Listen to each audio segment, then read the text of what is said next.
സൂറത്തിലെ ഒരു വഴിയോര കച്ചവടക്കാരൻ്റെ കടയുടെ പേരാണ് രത്ന കലാകാർ. 18 വർഷം വജ്രനിർമ്മാണ മേഖലയിൽ പണിയെടുത്ത രാകേഷ് ധാപ്പി കട തുടങ്ങിയപ്പോൾ അയാളുടെ മനസ്സിൽ മറ്റൊരു പേര് വന്നില്ല. 1200 മുതൽ 1300 രൂപ വരെ ഒരു ദിവസം ലഭിച്ചിരുന്നു വജ്രം പോളിഷിംഗ് പണിക്ക്.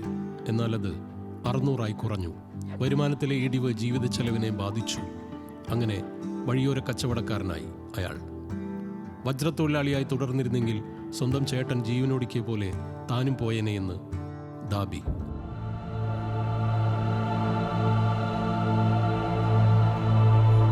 ഇന്ത്യയുടെ ഡയമണ്ട് സിറ്റി എന്ന പേരുകേട്ട സൂറത്തിന്റെ വജ്രത്തിളക്കത്തിന് മങ്ങലേറ്റിട്ട് ഏതാണ്ട് 4 വർഷമായി. വരുമാനമില്ലാതെ വറുതിയാൽ മരണം വരിക്കുകയാണ് നിരന്തരം ഇവിടുത്തെ വജ്രത്തൊഴിലാളികൾ.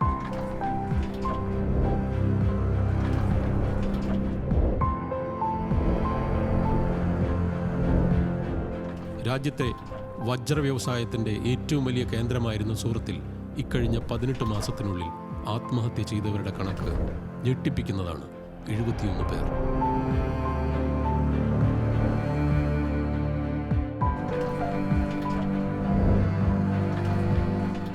ഈ ആത്മഹത്യാ കണക്ക് മാത്രം മതി വജ്രത്തൊഴിൽ മേഖല നേരിടുന്ന പ്രതിസന്ധിയുടെ വ്യാപ്തി അറിയാൻ.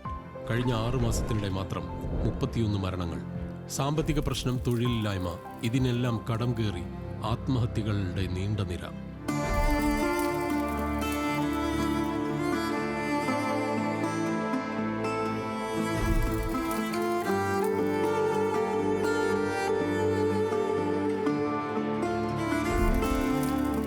$25 ലക്ഷം വജ്രത്തൊഴിലാളികളുണ്ട് ഗുജറാത്തിൽ.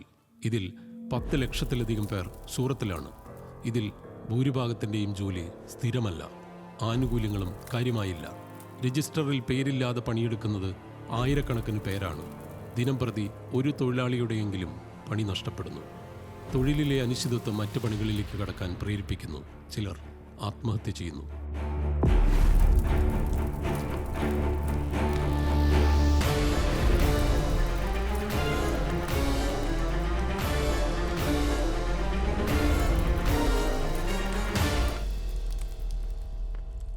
Gem and jewellery export promotion കൗൺസിലിൻ്റെ റിപ്പോർട്ട് അനുസരിച്ച് മൊത്ത വജ്ര കയറ്റുമതി $1291 മില്യൺ. പക്ഷേ മുൻ വർഷത്തെ അപേക്ഷിച്ച് ഇത് 22.87% ഇടിഞ്ഞു. കോവിഡിന് ശേഷം ഈ മേഖല തകർച്ചയുടെ വക്കിലാണ്. ആത്മഹത്യ കൂടിയപ്പോൾ തൊഴിലാളി സംഘടനകൾ ഹെൽപ്പ് ലൈൻ തുടങ്ങി. ആയിരക്കണക്കിന് പേർ ദിനംപ്രതി സഹായത്തിനായി വിളിക്കുന്നു. കഴിഞ്ഞ 4 മാസമായി സൂറത്തിൽ gem and jewellery export council ration കിറ്റുകൾ വിതരണം ചെയ്യുന്നു തൊഴിലാളികൾക്ക്. 250 കുടുംബങ്ങൾക്ക് ഈ സഹായം ലഭിക്കുന്നു. ഇതിൽ 150 കുടുംബങ്ങളിലെ കുട്ടികളുടെ സ്കൂൾ ഫീസും ഉൾപ്പെടുന്നു. 200 കുടുംബങ്ങളെ കൂടി ഈ പരിധിയിൽ ഉൾപ്പെടുത്തുമെന്നവർ പറയുന്നു. ആത്മഹത്യ തടയാൻ സർക്കാരിനോട് ആവശ്യപ്പെട്ടു കൗൺസിൽ. ഒരു കാലത്ത് തിളങ്ങി നിന്ന സൂറത്തിലെ വജ്ര വ്യവസായ തൊഴിൽ മേഖലയ്ക്കിപ്പോൾ തകർച്ചയുടെ കാലമാണെന്ന് അർത്ഥം.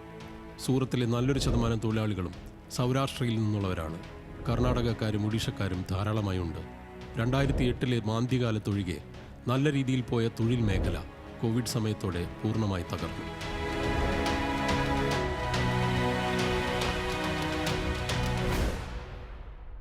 നികുഞ്ച് താങ് എന്ന 48-കാരനായ തൊഴിലാളി 4 വർഷമായി വൈരക്കൽ പണിയിലായിരുന്നു. കഴിഞ്ഞ ഓഗസ്റ്റ് 2 തൂങ്ങി മരിച്ചു. പ്രായമായ മാതാപിതാക്കളും ഭാര്യയും 15 വയസ്സുള്ള മകളും.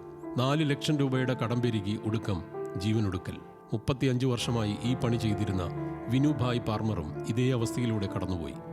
3 മാസം മുൻപ് ജോലിയില്ലാതായതോടെ അയാളും പോയി. 10 മണിക്കൂർ ജോലി, ബോണസില്ല. 12,000 രൂപയ്ക്കും 15,000-നും ഇടയിൽ വർഷങ്ങളായി മാസം ജോലി ചെയ്യേണ്ട അവസ്ഥ.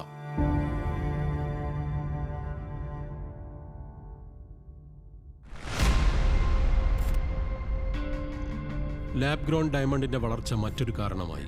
ലാബ് ഗ്രോൺ ഡയമണ്ടിന് വിലക്കുറവും ഫിനിഷിംഗ് കൂടുതലുമാണ്. ഇത് സൂറത്തിലെ വൈരക്കൽ ചെറുകിട വ്യവസായ മേഖലയെ തളർത്തി. വജ്രത്തിന് സാധാരണ വിപണിയിൽ 4 ലക്ഷമെങ്കിൽ 2.5 ലക്ഷമായി വില കുറഞ്ഞു. 50,000 രൂപയുടെ കല്ലിന് 10,000 രൂപ മാത്രമായി കുറഞ്ഞു. യന്ത്രവൽക്കരണം കൂടി. ലാഭവിഹിതം കുറഞ്ഞതോടെ പല യൂണിറ്റുകളും അടച്ചുപൂട്ടി. തൊഴിലാളികൾ ഒന്നൊന്നായി പിരിച്ചുവിടപ്പെട്ടു. ഇതെല്ലാം വിപണിയെയും ബാധിച്ചു. തൊഴിലാളികളുടെ ജീവിതത്തിൻ്റെ അടിവേരറുക്കുന്ന അവസ്ഥയുണ്ടായത് ഇങ്ങനെയൊക്കെയാണ്. യുക്രൈൻ റഷ്യ സംഘർഷവും ഇസ്രയേൽ ഗാസ പ്രശ്നവും ഡയമണ്ട് മേഖലയെ തളർത്തിയെന്നാണ് വ്യാപാരികളുടെ സംഘടനകൾ പറയുന്നത്. സൂറത്തിലെ പ്രധാന ഡയമണ്ട് മേഖലയായ മഹിദാപുരയിലെ മനോജ് കച്ചാരിയ എന്ന വ്യാപാരി പറയുന്നത് അന്താരാഷ്ട്ര മേഖലയിൽ വജ്രം പോളിഷ് ചെയ്യുന്ന രീതിക്ക് തന്നെ മാറ്റം വന്നുവെന്നാണ്. അന്താരാഷ്ട്ര ലോകം തന്നെ ഇക്കാര്യത്തിൽ മാറി മറിഞ്ഞു.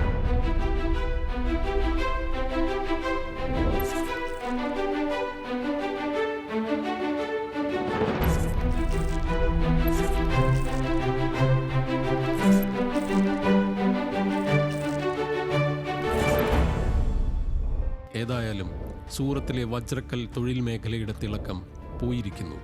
അവിടുത്തെ തൊഴിലാളികളുടെ ജീവിതം നരകതുല്യവും.